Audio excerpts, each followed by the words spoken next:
السلام علیکم ورحمۃ اللہ وبرکاتہ۔ جیسا کہ آپ حضرات کو معلوم ہے، یہ رمضان المبارک کا مہینہ چل رہا ہے۔ یہ بہت ہی بابرکت مہینہ ہے، عظمت والا مہینہ ہے۔ اس مہینے کے اندر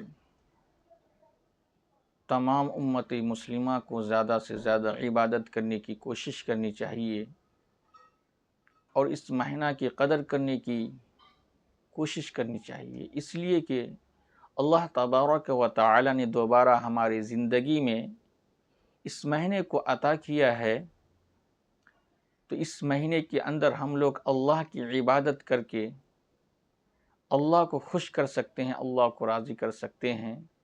اس لیے کہ اس مہینے میں عبادت کرنے سے بہت زیادہ نیکیاں ملتی ہیں، ثواب ملتا ہے، اس لیے کہ کئی گنا زیادہ اللہ تبارک و تعالی اپنے بندوں کو نیکیاں مرحمت فرماتے ہیں۔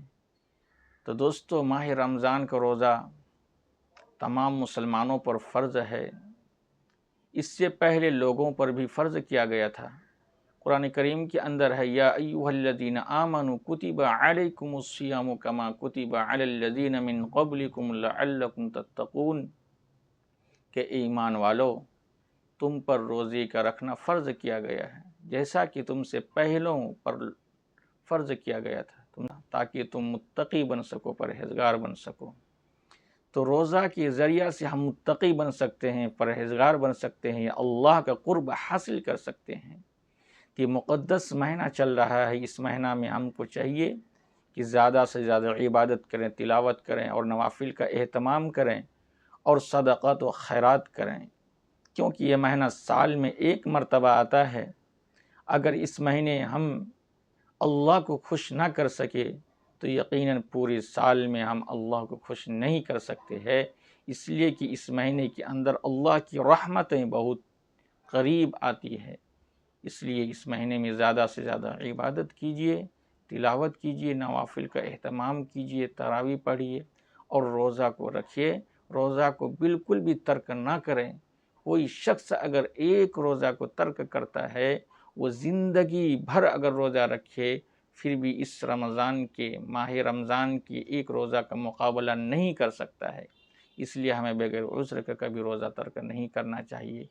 اور بہت ساری فضیلتیں ہیں روزہ کے بارے میں، حدیث کے اندر آتا ہے، رسول اللہ صلی اللہ علیہ وسلم نے فرمایا کہ روزہ دوزخ سے بچنے کے لیے ایک ڈھال ہے، اس لیے روزہ دار کو نہ فحش باتیں کریں اور نہ جہالت کی باتیں کریں، اور اگر کوئی شخص اس سے لڑے یا اسے گالی دے تو اس کا جواب صرف یہ ہونا چاہیے کہ میں روزہ دار ہوں۔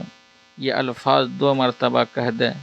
اس ذات کی قسم جس کے ہاتھ میں میری جان ہے، روزہ دار کے منہ کی بو اللہ تعالیٰ کے نزدیک کستوری کی خوشبو سے بھی زیادہ پسندیدہ اور پاکیزہ ہے۔